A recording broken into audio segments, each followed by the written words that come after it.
Hey, what's up, you guys? It's Caboose XP. I'll bring you another video, and today we're going to be talking about is that new Batman game that everyone has been talking about over these last couple months that's supposedly going to feature Damian Wayne as the main protagonist of the game. So there's some new details that have supposedly surfaced online via a massive Reddit post that was posted by someone who is claiming they're working on this new quote-unquote Arkham game. There's a ton of details in this Reddit post, so if you want to read it yourself, the link for it is going to be in the description box below. I can't go through all of it. There's so much details here, but I did pick out some of the more interesting little tidbits that the Reddit poster put in this Reddit post.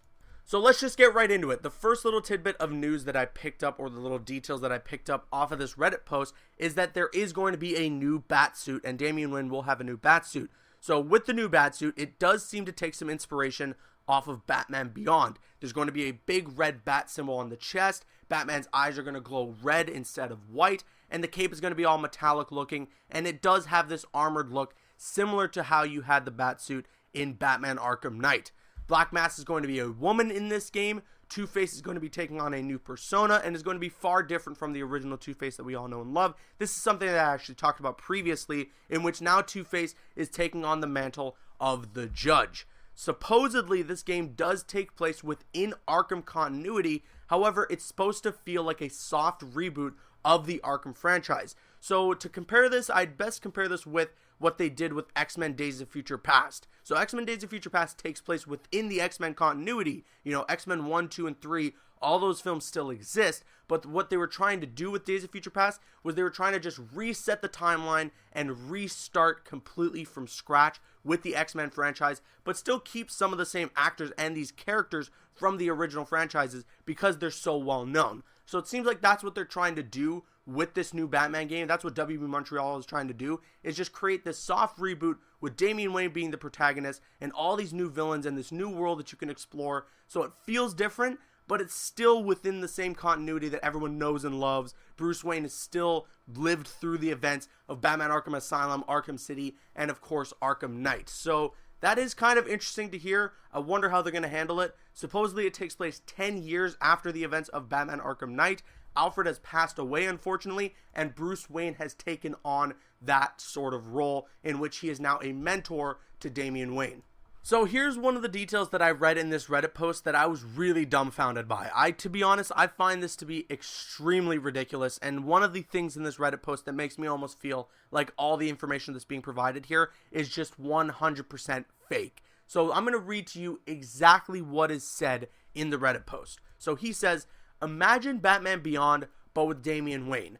That's what this is. Terry McGinnis was originally considered, but they figured it'd be easier to sell Batman's son instead of a new character to the games." That to me sounds like bogus. That is so dumb. To be honest, I don't think that's true at all. And maybe it is. I mean, take all this information that I'm providing you with a grain of salt anyways, but if that ends up being true, first of all, I'll eat my words and I'll be the first to admit that I was wrong. But second of all, that would be terrible. Terry McGinnis and Batman Beyond is iconic. Some people like Batman Beyond more than they like the normal Bruce Wayne Batman. So to sit there and say that people are going to gravitate and have an easier sell to have Batman's son be the main character of the game rather than Terry McGinnis is so freaking dumb. First of all, there is such a huge fan base of Batman fans that dislike the character of Damian Wayne so much. So you've already lost a lot of them there on trying to sell them the game alone.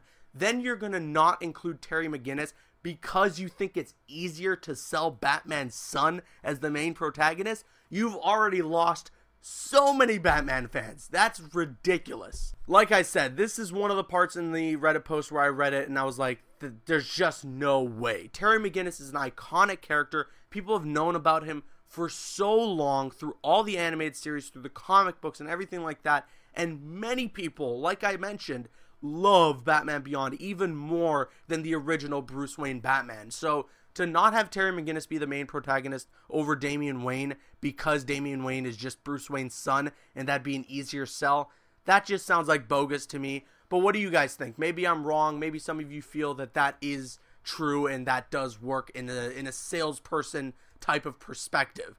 But moving on, he also mentions that Poison Ivy is going to be in the game, and a lot of you guys were saying this before, well, how could Poison Ivy be in this game if she dies in Batman Arkham Knight? Well, supposedly she transfers her conscious into a new body. Riddler and Penguin are also back. Penguin is a lot older, and apparently he has a nasty smoker's cough.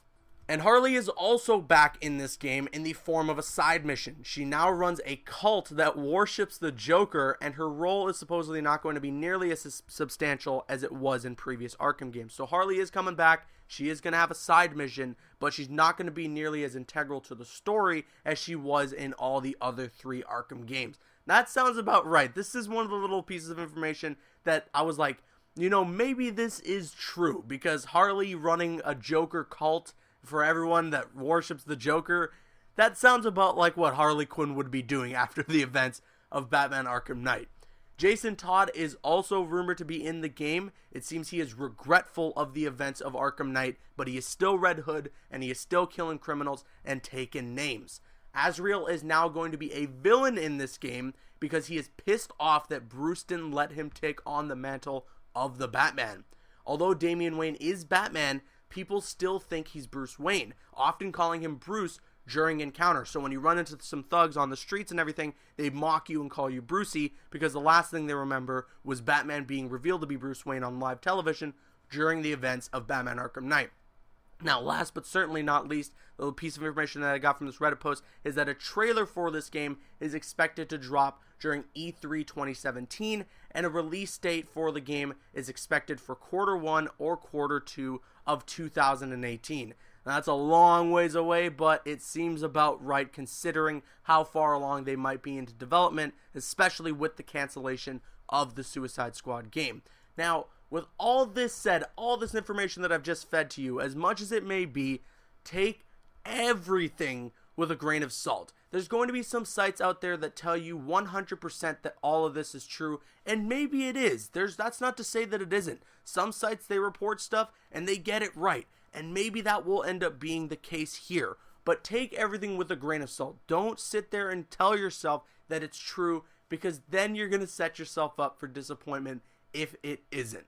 Maybe we're going to come to E3 2017 and there won't be a Batman trailer and this game just doesn't exist.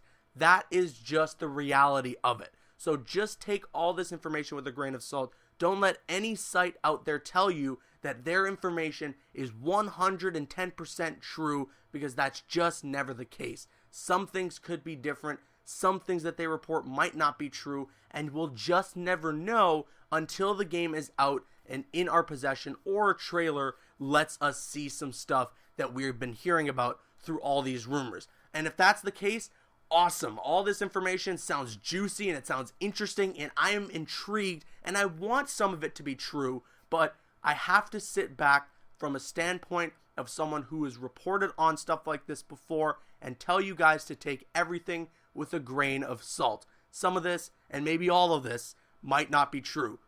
With all that said, let me know your thoughts on this in the comment section below. I'm CaboosXBL. You can click on screen to make your way to one of the other videos of the channel, or you can click my logo to subscribe to the channel if you haven't already. Please follow me on Instagram and Twitter, and like me on Facebook. Those links are in the description. Drop a like if you enjoyed, leave a comment if you have an opinion, and subscribe if you're new. See you guys later.